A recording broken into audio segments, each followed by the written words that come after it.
기도하겠습니다. 하나님 아버지, 세상의 편안함을 추구하던 우리의 눈을 열어서 십자가의 길을 바라볼 수 있도록 하나님 인도하여 주옵소서. 복음을 위해 고통과 위협 속에서도 멈추지 않았던 사도들의 걸음을 통해 오늘 우리에게 주시는 영적인 진리를 깨달을 수 있도록 성령의 충만함을 더하여 주옵소서. 세상의 비방과 불이익 앞에서도 담대히 진리를 선포하는 믿음의 성도들이 되게 하여 주시고, 환난 중에도 친히 함께 하시며 믿음을 굳게 하시는 주님의 음성을 듣는 귀한 시간이 될 수 있도록 인도하여 주옵소서. 감사드리옵고 예수 그리스도의 이름으로 기도드렸습니다. 아멘. 우리 옆 사람과 그렇게 인사할까요? 복음을 위해 삽시다. 네. 어떻게 복음 위해 사시는 것 같아요? 네. 네. 이상하게 우리 교회는 처음에는 막 소리가 커졌다가 두 번째 질문을 딱 던지면 아무도 안 계신 것처럼 이렇게 조용할 수가 없어요. 우리가 계속해서 사도행전을 우리가 함께 나누고 있습니다. 사도행전을 통해서 하나님이 우리에게 주시는 것은 우리에게 사명이 있다라는 것이고, 그 사명은 복음을 위해 살아가는 것임을 우리에게 말씀해주고 있습니다. 그리고 그 복음을 위해서 살아가는 데 있어서 우리에게 절대적으로 필요한 것, 그것은 바로 성령의 인도하심이다라는 것을 우리에게 말씀해주고 있습니다. 우리 설교를 시작하며 여러분께 한 가지의 질문을 통해 오늘 하나님의 말씀을 함께 나누고자 하는데요.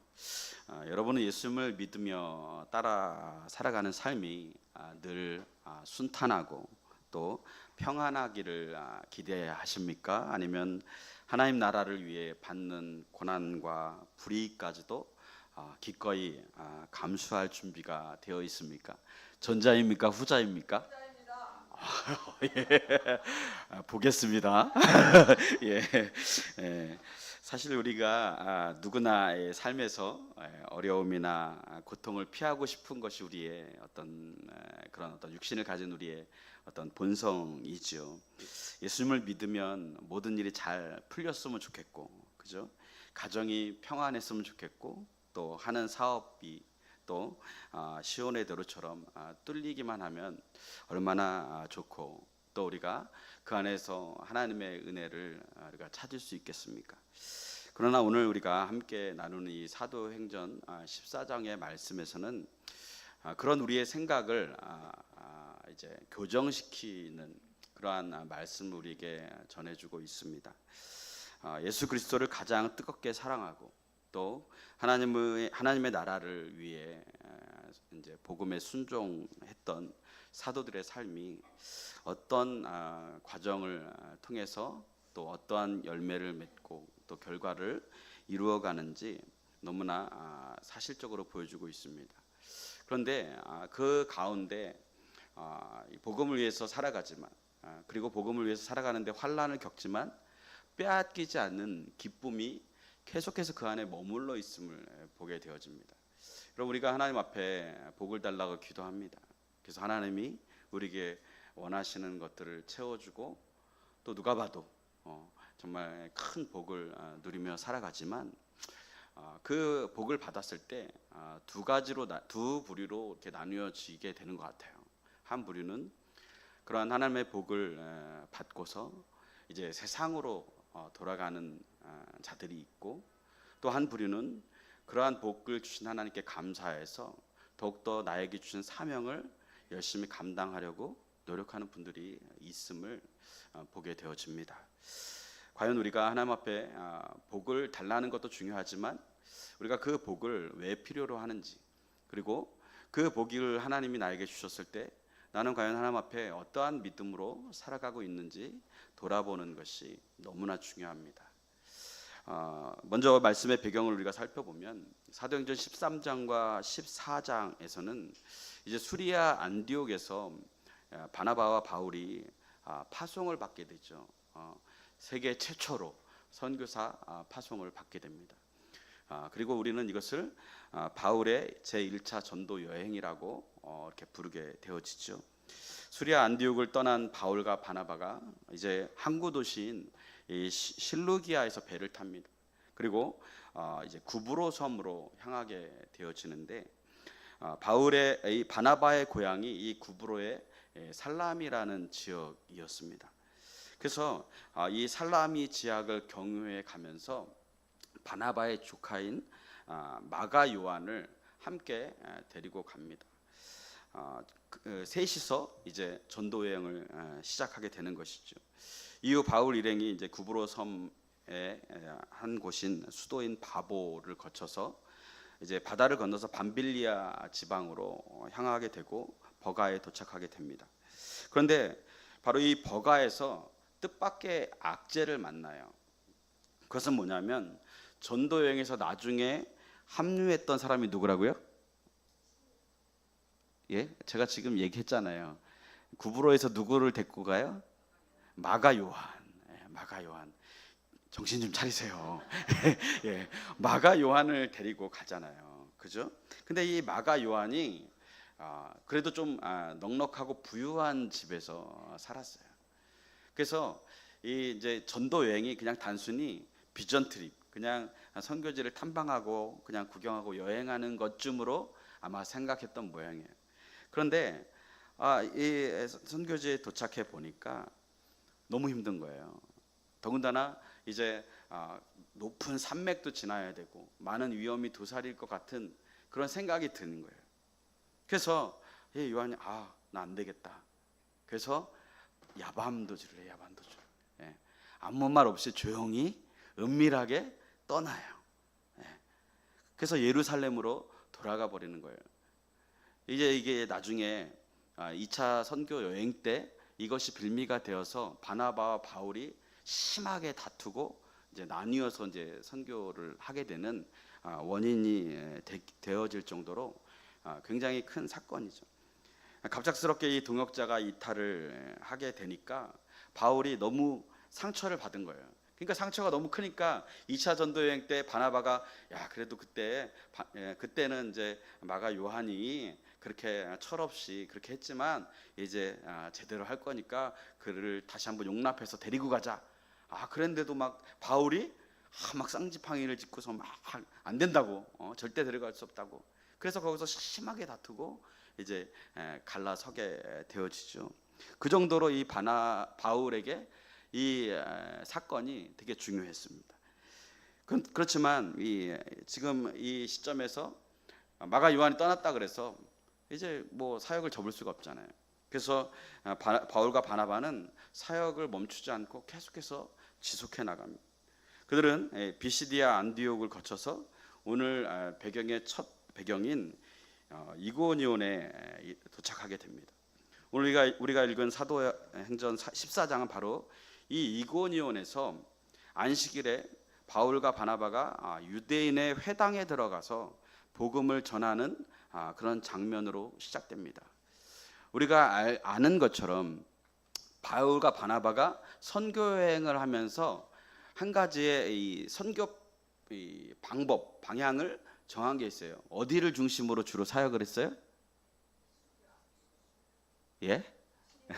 우리 지금 제가 말씀드렸잖아요. 안식일에 바울과 바나바가 유대인의 회당에 들어가서 어디를 중심으로? 정신 좀 차리세요. 회당을 중심으로 계속해서 사역을 하잖아요. 여러분 성경 통독 열심히 하는 줄 알았더니 아닌가 보네요. 이거 회당을 중심으로 해서 계속 사역을 펼쳐가요. 왜냐하면 회당이 있다라는 것은 하나님을 믿고 율법을 따르는 사람들이잖아요. 그죠? 그러니까 이 바울이 전하는 복음은 예수 그리스도에 대한 구약에서 약속하신 메시아가 돌아왔다, 메시아가 그리스도다, 예수다라는 것을 증거하면 되었기 때문에 이미 그 하나님의 약속에 대한 배경 지식이 있는 사람들에게 예수 그리스도가 그분이다라고만 확인시켜주면 복음 전하는 게 수월한 거예요. 아예 이방인들은 하나님의 말씀조차를 잘 모르잖아요. 그들에게 하나님의 말씀을 처음부터 끝까지 가르치면서 하는 것보다는 그래도 그 배경을 다 알고 있는 사람들에게 말씀을 가르치는 게 오히려 더 효과적이고 더 많은 그런 또 결과를 낼 수 있기 때문에 아마 이런 회당 중심으로 이제 가서 이렇게 사역을 하죠. 물론 이제 나중에 유럽으로 건너가서는 회당이 없는 지역들이 많이 있기 때문에 그곳에서는 이제 이방인을 직접적으로 전도하기 위해서 교회를 세우고 복음을 전하게 되어지죠. 근데 사도들이 이 복음을 선포할 때 수많은 유대인과 헬라인들이 그래서 돌아와요. 열매를 맺게 되어져요. 하지만 근데 그런 열매에도 불구하고 그 기쁨도 잠시 복음에 순종하지 않는, 그러니까 예수 그리스도를 나의 구주로 받아들이지 않는 율법주의자적인 율법주의 유대인들이 이방인들을 막 선동하는 겁니다. 저 사도 바울은 가짜 사도다. 그리고 저가 전하는 복음 저것도 가짜다. 그러면서 사도들이 복음을 전하지 못하도록 방해를 하게 되어져요. 그래서 사도들에게 악감정을 품게 만드는 겁니다. 이러한 음해와 공작 속에서도 두 사도는 더욱 오늘 성경에 보니까 주를 힘입어 담대히 복음을 전했다. 그러니까 그들이 환경이나 사람들의 시선을 의식해서 복음을 전했다면 낙심했을 거예요. 그런데 누구를 힘입어요? 주를 힘입어서. 우리가 이 땅 가운데 신앙을 지킬 수 있는 유일한 근거는 뭐냐면 주를 힘입어서 신앙생활을 해야 되는 거예요. 사람을 의지해서 사람 때문에 신앙생활하면요, 그 사람 꺾이면 같이 꺾여버려요. 사람 보면 낙심할 일들이 얼마나 많이 있습니까? 그렇기 때문에 우리는 주를 힘입어 담대히 복음을 전할 수 있어야 합니다. 신실하신 주님께서 흔들리지 않도록 그들의 손으로 표적과 기사를 행해 주셨다는 거예요. 그들이 복음을 전하다 보니까 저 가짜야 라고 하는 사람들이 막 등장하는 거예요. 그런데 하나님께서 이들이 전하는 복음이 진짜임을 증명해 주세요. 어떻게 해요? 표적과 기사를 행하도록. 물론 구체적으로 그것이 어떤 일인지는 기록되어져 있지는 않지만 그 기적과 표적을 통해서 믿지 않는 자들이 주께 계속 돌아올 수 있도록 하나님께서 힘을 더해 주셨다는 겁니다. 하나님이 우리가 기도하며 복음을 전할 때에 표적과 기사가 다양한 방법으로 일어날 수 있어요. 저는 가능성이 없는 우리의 삶의 환경 속에서 하나님이 개입해 주셔서 하나님이 나에게 복 주셨다고, 하나님이 나의 가운데 살아계시다라는 것을 하나님이 보여줄 때가 있어요. 왜요? 우리가 복음을 따라 살아가는 것에 힘을 얹혀주시기 위해서. 그럼에도 이 이고니온 도시는 결국 둘로 나뉘어지게 돼요. 그리스도를 받아들이지 않고 복음을 반대하는 유대인들을 따르는 자들과 이 사도들이 전한 복음을 따르는 자들로 나뉘어지게 됩니다. 그래서 마침내 이 사도들을 모욕하고 입을 막고자 돌로 쳐 죽이려는 극심한 핍박과 위협이 계속해서 드러나게 되어져요. 그래서 이 두 사도는 그 위험을 피하고자 루스드라와 더베 쪽으로 방향을 돌리게 되어집니다. 여러분 한번 깊이 생각해 보세요. 주님의 복음을 위해 모든 것을 바쳐서 헌신하고 말씀에 순종하여 달려가던 사도들입니다. 그렇다면 다른 일도 아니고 복음을 전하는 일이에요. 그죠? 그러면 복음을 위해서 살아가고 있는데 하나님이 그 길을 열어주셔야 우리가 생각하기에는 그게 합당하다라고 생각하지 않겠습니까? 여러분 우리가 주님을 위해서 이렇게 살아가요. 근데 경제적으로 너무나 힘들어요. 자꾸 다른 사람들과 갈등이 생겨요. 하나님을 위해 살아가는데도. 그러면 사람들의 마음 가운데 어떤 마음이 들겠습니까? 불신의 마음이 당연히 들을 수밖에 없겠죠. 아마 이러한 식으로 복음을 위해서 살아가면 온 동네가 환영해야 되는 것이 복음을 전하는 자 입장에서는 맞다라고 생각할 수 있어요. 하나님이 우리와 함께 계시는구나 확신할 수 있어요. 그런데 하면 할수록 더 많은 반대와 핍박이 일어나는 거예요. 현실은 수많은 반대와 목숨의 위협 때문에 이 도시에서 저 도시로 옮겨갈 수밖에 없는 신세가 되어져 버립니다.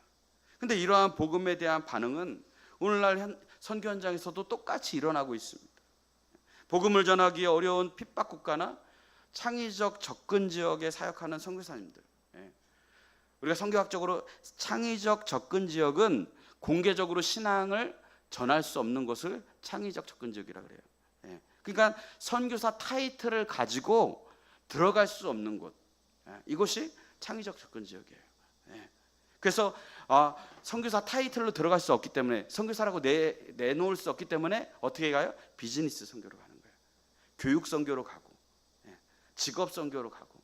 그래서 그 직업을 통해서, 자신의 재능을 통해서 그 현지인들을 케어하면서 복음을 전하는 그런 일들을 하는 거예요. 근데 이러한 사역을 하시는 선교사님들도 한동대에서 복음을 전하다가 박해를 받고 더 이상 머물 수 없게 되면 다른 지역으로 피하거나 사역지를 옮겨야 됩니다. 그래서 선교지에서 추방을 당하면 국내로 들어올 법도 한데 다시 그곳에서 기도해요. 하나님, 어디로 가야 합니까? 그래서 결국 다른 나라로 가게 되어집니다. 우리가 이제 후원하시는 선교사님 중에서 이시온 선교사님이라고 있어요. 지금 필리핀에서 사역을 하고 계시지만 이분이 이제 초창기에는 아프가니스탄에서 선교를 했어요. 근데 세상에서 떠들썩했던 그 아프가니스탄 사태가 일어나게 되잖아요. 그 사태가 일어나면서 아프가니스탄에 있던 모든 선교사들이 강제 추방을 당합니다. 한 사람도 그곳에 남아 있을 수가 없었어요. 근데 이분은 평생을 아프가니스탄에서 지냈어요. 두렵고 떨리는 마음, 가족들과 10년이 넘는 시간 동안 혼자서 그곳에서 사역을 했어요. 근데 하나님 앞에 기도하는데 국내로 가서 좀 안식을 취하고 재충전해서 나갈 법도 한데 하나님이 마음을 주시는 거예요. 수단으로 가라. 그래서 수단에서 또 사역을 합니다. 근데 여러분, 수단은요, 남수단과 북수단이 있어요. 아프리카의 특징은 남쪽으로 내려갈수록 기독교 인구가 많아요. 북쪽으로 갈수록 이슬람이 많습니다. 근데 이분이 이 남수단이 나라 전체 자체가 거의 북쪽에 가까운 쪽에 있다 보니까 이슬람 세력이 너무나 많아요. 우리가 지금 공개되어지지 않지만 우리가 지금 전쟁이 어느 나라가 일어나고 있어요? 예? 뉴스도 안 보세요? 왜 이렇게 전쟁이 대표적으로 이란과 미국이 일어나고 있잖아요. 근데 이거는 표면적으로 뉴스에 나와서 우리가 잘 알죠. 그러나 아프리카 가면요, 내전이 그렇게 많이 일어나고 있습니다. 곳곳에서 지금도 내전 때문에 죽어가는 사람들이 너무나 많아요. 이 남수단에서 사역을 하는데 전쟁이 매일 하루가 멀다 하고 전쟁이 일어나는 거예요. 사람이 죽어나가고. 그러니까 그곳에서도 이제 급하게 탈출을 할 수밖에 없는 상황이 된 거예요. 그래서 그 탈출하면서도 하나님 앞에 또 기도하는 거예요. 하나님, 어디로 가야 됩니까? 그래서 어디로 갔냐면 부탄이라는 나라를 갔어요. 여러분, 부탄 어디 있는지 아세요? 아시는 분들일 수 있지만 모르는 분들이 더 많을걸요. 부탄가스도 아니고 부탄. 저도 막 부탄 얘기만 들었지 정말 그곳에서 사역을 하는데 그냥 사역 고도 막 1500m 이상 올라가는 마을로 가는 거예요. 길이 벼랑에 그냥 1차선이에요. 1차선. 그리고 난간도 없어요. 폭이 2m밖에 안 돼요. 차가 지나다니는 2m 30인가 그게 안 된대요. 그러니까 이분이 한번 굴러 떨어져 죽을 뻔했거든요. 근데 왜 저러면서 저런 데만 돌아다닐까? 막 그런 생각이 됐어요. 근데 하나님이 자꾸 그 영혼에 대한 마음을 주시죠. 그리고서 이제 그것을 사역하고 이제 지금은 필리핀에서 이제 사역을 하고 있지만, 이처럼 하나님 앞에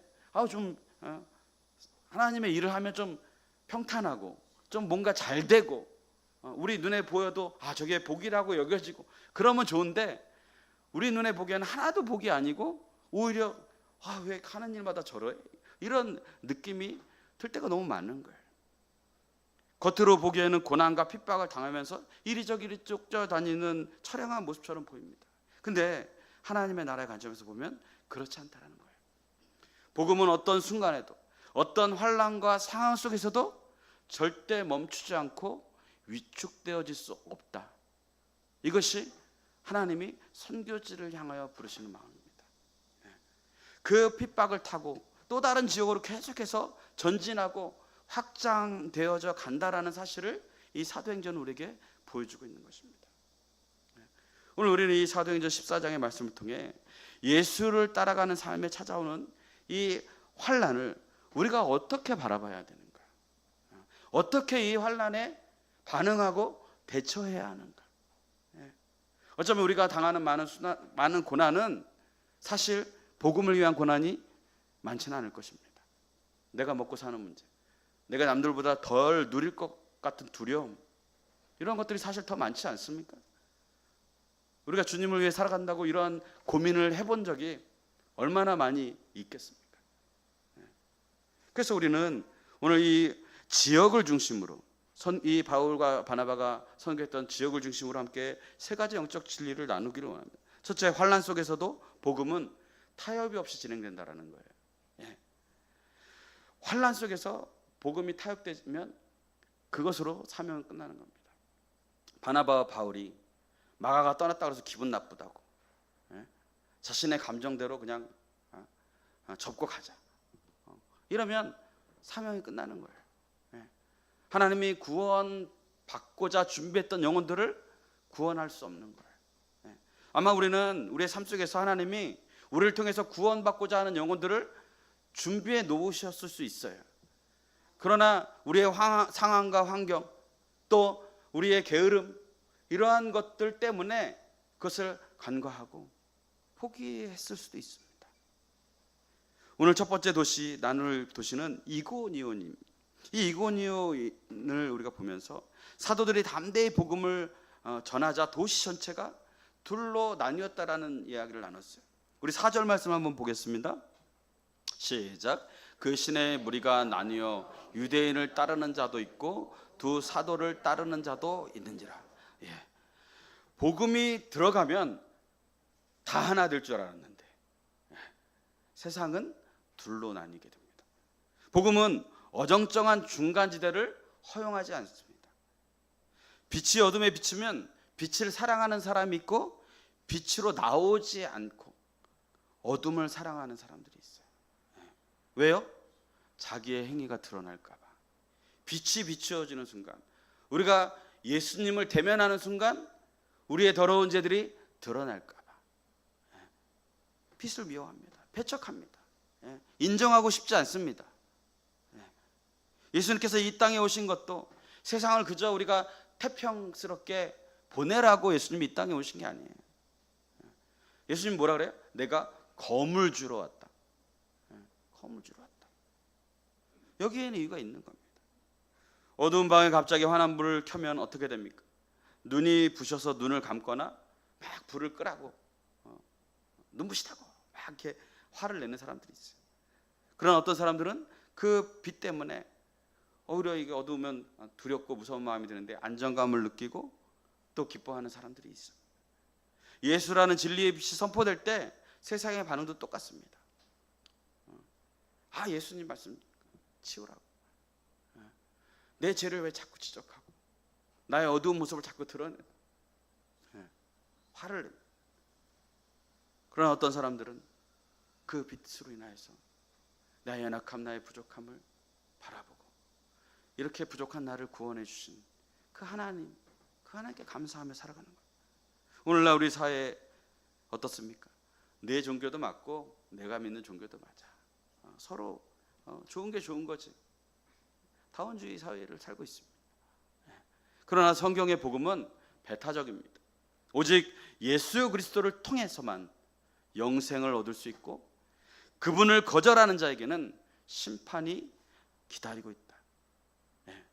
이것은 부인할 수 없는 진리입니다. 지금은 이렇게 제가 종교의 자유 가운데 예수 그리스도만이 주라고 고백할 수 있지만 앞으로 세상이 어떻게 바뀔지 모르겠어요.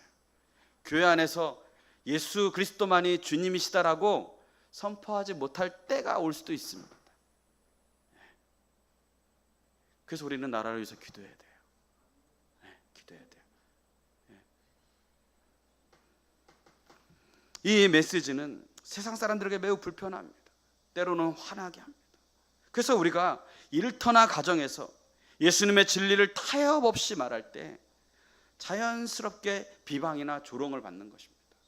환난을 당하는 것이에요. 너희가 환난을 당하는 것은, 너희가 핍박을 받는 것은 세상이 너희를 미워해서가 아니라 나를 미워해서 그렇다라는 거예요. 세상은 예수를 환영하지 않습니다.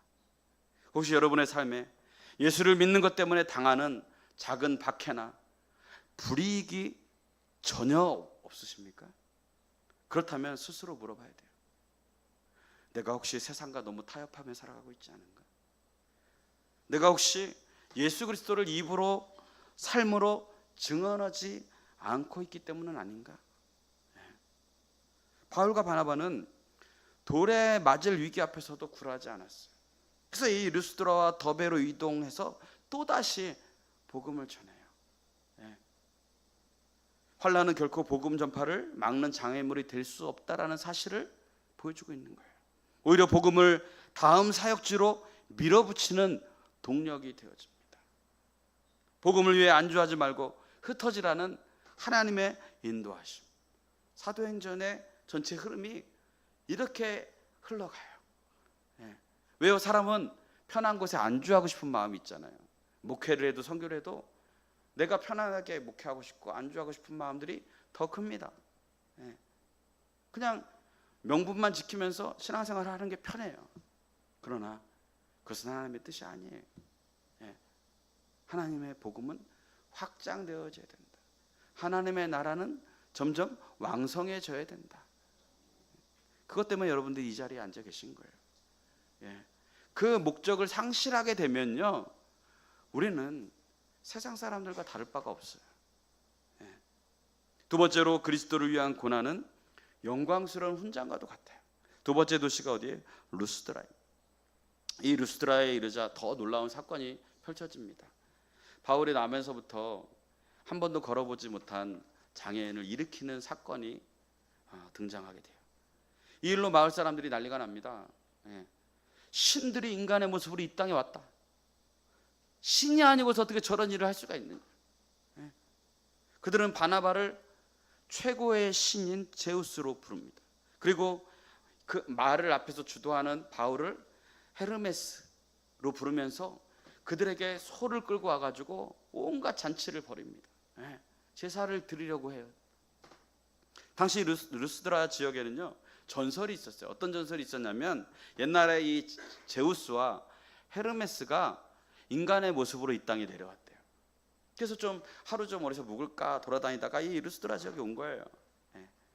근데 찾는데 온 동네 사람들이 타지에서 왔으니까 그를 이제 받아들이고 싶어 하지 않은 거예요.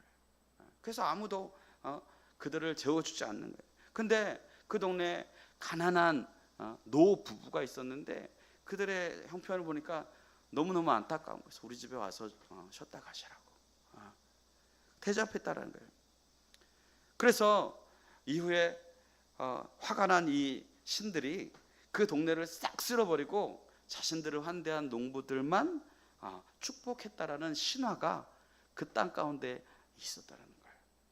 그래서 이 루스드라 사람들은 이 바울과 바나바를 보고서 그때 멸망당한 사람들처럼 우리가 당하지 말고 그 노부부들처럼 좀 축복을 받자.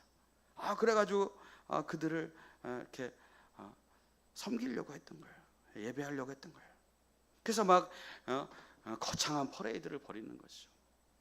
이 모습을 나중에 바울과 바나바가 알게 돼요. 이런 사연이 있었구나. 그래서 그들이 막 잔치가 벌어지려고 하는데 막 옷을 찢고 그들의 무리 속에 들어가서 여러분 이거 아닙니다. 이러면 안 됩니다. 이거 죄입니다. 우리 15절 말씀 한번 읽어보겠습니다. 시작. 이르되 여러분이여 어찌하여 이러한 일을 하느냐. 우리도 여러분과 같은 성정을 가진 사람이라. 여러분에게 복음을 전하는 것은 이런 헛된 일을 버리고 천지와 바다와 그 가운데 만물을 지으시고 살아계신 하나님께로 돌아오게 하려 합니다. 여러분이 어찌하여 이런 일을 하느냐. 우리도 여러분과 같은 성정을 지닌 사람이다. 우리도 사람이다. 이런 헛된 일을 하면 안 된다라는 거예요. 사도들은 그 헛된 우상을 버리고 하늘과 땅을 지신 만물의 창조주이신 그 하나님께 돌아오라고 목소리를 높이는 겁니다. 이거 다 하나님이 하시는 거다. 우리는 그저 도구일 뿐이고 통로일 뿐이다. 근데 여러분 이 사건이 있은 후에 이렇게 선포되어진 이후에 반전이 일어나요. 어떤 반전이 일어나면 안디옥과 이고니온에서 쫓아온 유대인들이 사람들을 막 선동하는 거예요. 방금 전까지 이 사람들이 바울과 바나바를 신처럼 추앙했어요. 근데 이 루스드라 무리가 180도 확 마음이 바뀌어요. 그래서 어떻게 해요? 다 같이 돌을 들어요. 그리고 이들을 죽이려고 합니다. 시적으로 돌을 쳐서 바울이 거의 그들이 죽었다라고 인식할 정도로. 그래서 그들을 그 바울을 이 성 밖으로 죽은 시체라고 생각하고 던져버려요. 인간의 마음과 세상의 평가라는 것이 이렇게 변덕스럽습니다. 오늘 나에게 대해주는 사람과 내일 나를 대해주는 사람이 달라요. 그죠? 제가 결혼해 보니까 그걸 매일매일 느끼겠어요. 오늘은 천사 같은데 내일은 또 하나님보다 더 무서워요. 사람의 마음이 다 그렇지 않습니까, 여러분? 그죠? 오늘의 은인이 내일의 원수가 될 수 있어요. 예수님께서 여러분 예루살렘에 입성하실 때 호산나 외치던 사람들이 얼마나 많이 있었습니까? 종려가지를 흔들면서 바닥에 옷을 펴고 왕입니다 받아들이잖아요. 근데 며칠 뒤에 종교 지도자들이 선동하니까 어떻게 홀딱 넘어가요. 그래서 우리의 왕이라고 막 종려가지를 흔들던 손으로 돌을 들고 십자가에 못 박으라고 그렇게 외쳤던 모습이 오늘 이 현장에서 재현되어지고 있어요. 세상은 자기들의 욕망을 채워줄 때 우리를 환호합니다. 그래서 여러분 제가 이 주민센터 가서 이제 얘기할 때도 그래요. 교회에 이렇게 우리가 1년에 한 번씩 이렇게 물건을 모아가지고 이렇게 어려운 도우잖아요. 너무너무 교회에 감사해요. 근데 그 이후에는 교회에 대해서 그렇게 호의적이지가 않아요. 자신들의 욕망을 채워줄 때만 환호합니다. 구약시대 사람들이요 거짓 선지자들을 더 선호했어요. 오늘 그거 아세요? 거짓 선지자들을 더 마음에 받아들였어요. 왜요? 거짓 선지자들은 어떻게 했냐면 내 귀에 좋은 소리를 해줬어요. 계속 잘못된 길로 가고 있고 죄를 짓고 있고 하나님과 멀어지고 온전한 예배를 드리지 않는데도 불구하고 야 너네 잘하고 있어. 하나님 너 사랑하셔. 너희들 죄까지도 다 하나님은 용서해 주시는 분이야. 그러니까 그렇게. 근데 어떤 사람이 인기가 없었어요? 진짜 선지자. 그들은 어떻게 합니까? 죄를 이야기합니다. 당신 이거 죄입니다. 이렇게 하면 당신의 영혼이 죽습니다. 당신의 욕심을 위해 살지 말고 하나님을 위해 사십시오. 듣기 싫은 거예요. 하루 이틀이죠. 오늘날도 마찬가지 아닙니까? 여러분 오늘날 우리는 유튜브를 통해서 우리의 귀에 좋은 설교 메시지 얼마나 많이 있습니까? 거의 중독되어 있어요. 들어보면요 다 어떤 설교예요? 90% 이상이요 위로에 대한 얘기예요. 위로. 많이 힘들죠. 하나님이 사랑하셔요. 힘내세요. 그럴 수 있죠. 그래서 더 이상 죄에 대한 이야기는 듣고 싶지 않아요. 예수님이 왜 오셨는데요? 우리의 죄 때문에 오셨는데 그 죄에 대해서 지적당하는 거 결코 편하게 생각하지 않습니다. 편하지 않죠. 그러나 그게 우리의 생명을 살린다라는 생각을 하며 살아가지 않아요. 그 사람에게 무슨 희망이 있겠습니까? 그 사람에게 무슨 구원이 있겠습니까? 우리의 가슴을 찢고 우리의 죄를 토설하게 만드는 그 메시지 말씀을 통해서 우리의 죄를 십자가에 못 박고 예수 그리스도의 부활을 통해서 우리에게 새 생명을 주신 것을 믿는 믿음으로 살아가야 되는 것이 우리가 회복해야 할 신앙입니다. 더 이상 교회가 죄에 대해서 이야기하지 않아요. 슬픈 겁니다. 죄를 빼면요 다른 데서도 강연 얼마나 많이 있습니까? 그래서 여러분 그런 거에 익숙해지면 안 돼요. 늘 우리가 하나님의 십자가 앞에서 바라봐야 될 것이 무엇인가? 내가 하나님을 믿는 믿음 안에서 내가 바뀌고 변화되어지고 새롭게 되어져야 할 것이 무엇인가를 고민해야 돼요. 하나님께 은혜를 입었다고 하면서 막상 자신에게 불이익이 되면 세상 사람들의 선동에 쉽게 넘어가는 그런 사람의 모습으로 살아가서는 안 돼요. 여기서 우리는 놀라운 장면을 목격해요. 사도행전 7장에서 젊은 사울이 7집사 중에 한 사람이 스데반이 돌에 맞아 죽는 현장에서 옷을 맞잖아요. 그것을 당연하게 여겼다고 성경은 기록하고 있잖아요. 그런데 이제 예수를 만난 바울이 스데반처럼 예수님을 증언하다가 돌에 맞아 죽게 되어져요. 돌에 맞아 죽어요. 자신이 그것을 수용했던 사람인데 자신이 그 자리에 서게 돼요. 그래서 그럴까요? 바울이 이 고난을 전혀 억울해하지 않습니다. 전혀 불평하지 않아요. 왜일까요? 자신이 받는 이 환난이 무의미한 고통이 아니라 주 예수 그리스도의 고난에 참여하는 것이라는 것을 지금 깨닫게 되어져요. 스데반이 죽을 땐 그것을 몰랐어요. 고난이, 순교가, 죽음이 그리스도의 십자가에 동참하는 것이라는 것을. 어쩌면 우리의 믿음 생활은 이 땅에서 다른 사람들의 환대를 받고 존경을 받고 풍요로운 삶을 살아가는 길보다는 십자가의 길을 걸어가야 되는 것이 우리가 걸어가야 될 길인 거예요. 내가 주님처럼 십자가의 길을 가고 있다라는 사실이 사도 바울을 일어서게 했어요. 고난과 환난 속에서도 담대히 복음을 전할 이유가 되었어요. 오직 십자가. 그래서 우리가 예수 때문에 받는 오해와 미움은 불행이 아닙니다. 결국 이것은 하나님 나라를 위한 훈장과도 같아요. 주님을 닮아가는 거예요. 세 번째로 주님의 환난을 통해 성도의 믿음을 굳게 세우십니다. 돌에 맞아 피투성이가 된 바울이 성 밖에 버려졌을 때 제자들이 놀라서 모여들기 시작합니다. 근데 성경은 놀라운 이야기를 해요. 죽은 줄 알았던 바울이 옷을 턱턱 털고서 일어나요. 그리고 자신을 돌로 쳤던 그 루스드라 성으로 다시 들어가요. 그리고 이튿날 바나바와 함께 이제 더베로 가서 복음을 전하게 되어져요. 그리고 성경은 수많은 제자를 얻었다. 그곳에서 사도들은 파송교회인 시리아 안디옥으로 돌아가는 길을 택하게 됩니다. 하나님께 사명이 있는 한 하나님은 우리의 생명을 지켜주십니다. 우리가 잘 먹고 잘 산다고 우리의 생명이 지켜지는 게 아니에요. 우리의 생명은 우리의 사명과 관계가 있어요. 그렇기 때문에 여러분, 우리가 하나님 앞에 우리의 사명대로 살아가도록 힘써야 되는 거예요. 그런데 사도 바울이 이 경로를 보면 참 이상합니다. 지금 있는 이 더베에서는요, 바로 더베에서 조금만 넘어가면 어디가 나오냐면 다소라는 지역이 나와요. 다소가 어디죠? 사도 바울의 고향이죠. 그죠?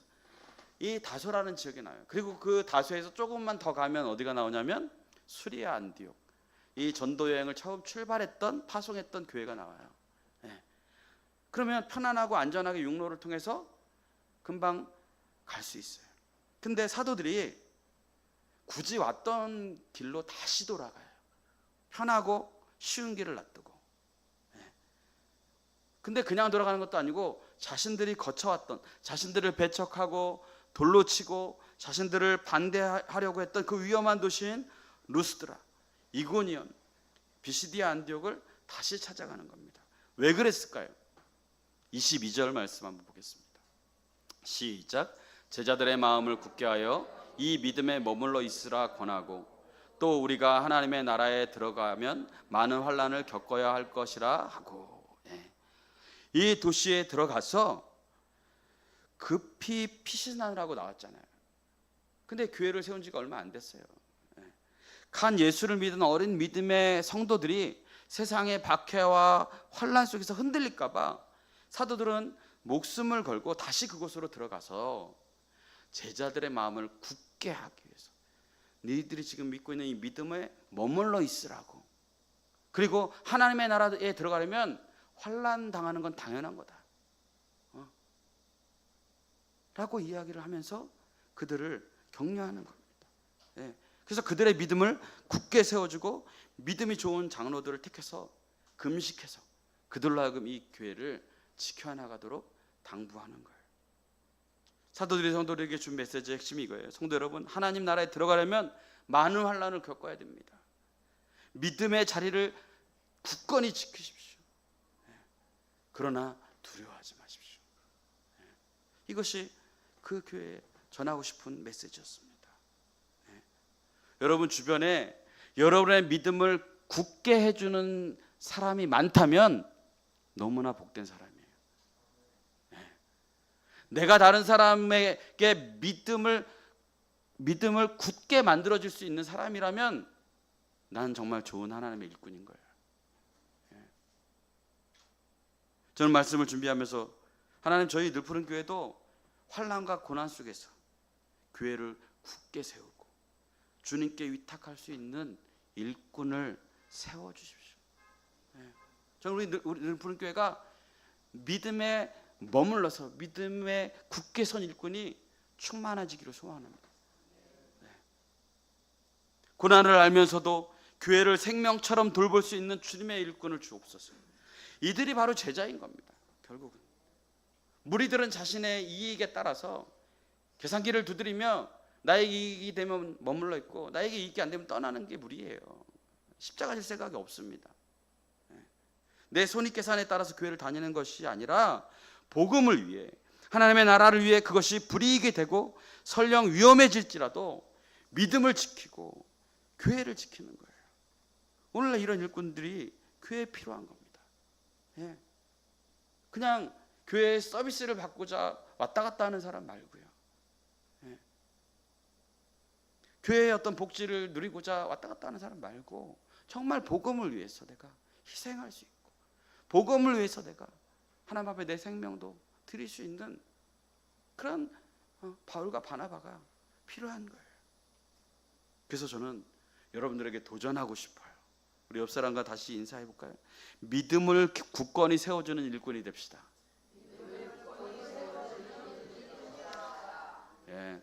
지금은 그렇게 안 보일 수 있어요.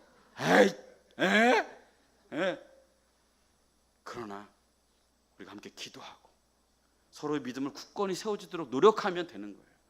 하나님이 함께 하시면 가능한 거예요. 3세기 교부인 터툴리안이 그런 얘기를 해요. 순교자의 피는 교회의 씨앗이다. 교회는 순교자의 피값으로 세워지는 겁니다. 뭐예요? 교회는 희생으로 세워지는 게 교회입니다. 환난은 성도를 낳고 교회를 단단하게 만드는 거룩한 진통과도 같아요. 아기가 태어날 때 어머니의 해산의 수고와 고통이 동반되어지잖아요. 한 영혼이 주님께로 돌아오고 교회가 세워지는 데는 반드시 이런 거룩한 환난이라는 거룩한 진통이 있게 되어지는 거예요. 그러나 성도 여러분, 우리가 환난 속에서도 낙심하지 않을 수 있는 진짜 이유는 우리 주님께서 환난 중에도 우리와 함께 계시기 때문에, 우리의 믿음을 친히 굳게 하시는 성령께서 우리 가운데 역사하시기 때문에 우리가 이 모든 환난 가운데 낙심하지 않을 수 있습니다. 세상의 사람들은 나의 환경과 조건과 이런 것들을 보고 낙심해요. 근데 우리는 그렇지 않아요. 왜요? 우리는 주님이 있기 때문에, 주님이 나와 함께 하시기 때문에 우리는 환경과 우리의 상황이 우리를 흔들지 못하는 거예요. 사도들이 파송교회인 안디옥으로 돌아와서 보고해요. 근데 어떤 보고를 합니까? 우리가 선교지 가서 이런 일도 했고 저런 일도 했고,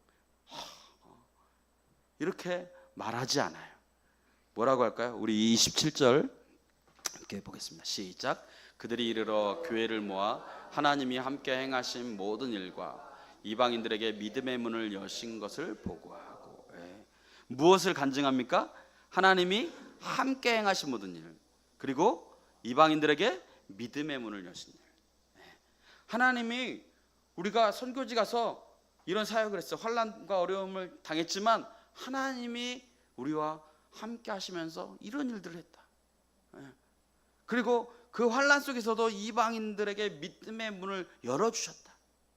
이게 간증이에요. 이게 하나님이 우리 가운데 행하신 일을 자랑하는 것, 그리고 영혼 구원이 되어지는 것, 이게 우리의 간증인 거예요. 그렇습니다. 하나님이 함께 행하셨어요. 바울이 돌에 맞았을 때도 하나님이 함께 계셨고, 이방인의 마음을 열어 믿게 하신 분도 하나님이십니다. 우리는 언젠가 모두 하나님 앞에 서게 됩니다. 한 번뿐인 인생을 살아가면서 여러분 지금 무엇을 위해 살아가고 계십니까? 한번 곰곰이 생각해 보세요. 내가 지금 이게 뭐 하면서 살아가고 있나? 내가 지금 누구를 위해 살아가고 있나? 예? 무엇을 위해 돈 벌고, 무엇을 위해 직장을 다니고, 무엇을 위해 자녀를 키우고 있나? 예. 우리는 이것에 대한 답을 다 가지고 있어요. 예수 그리스도, 주님뿐입니다 라고 이야기할 수 있어야 돼요. 우리가 그리스도인이라고 한다면 단순히 세상에서 남들보다 편하게 살고 고난을 피하고 안전한 울타리 안에서 적당히 즐기다가 떠나는 것, 이건 우리의 인생의 목적이 될 수 없습니다.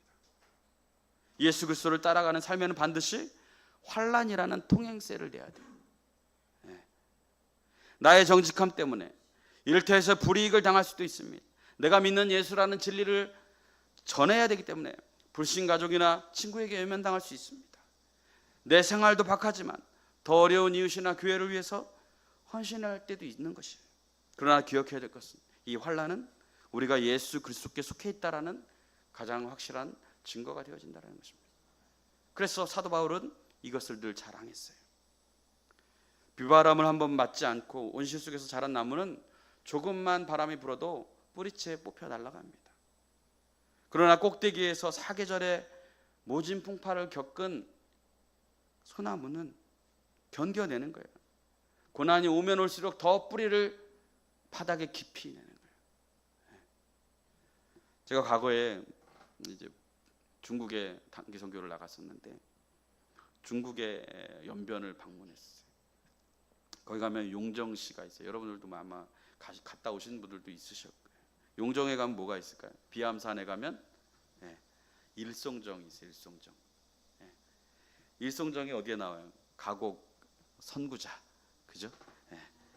독립운동가들의 애환을 담은 노래이죠. 운동주의 생각이 그곳에 보여요. 근데 그 보니까 일송정이 산 꼭대기에 혼자 홀로, 키는 작은데 혼자 이렇게 우뚝 서 있는 거예요. 근데 제가 그 겨울에 갔거든요.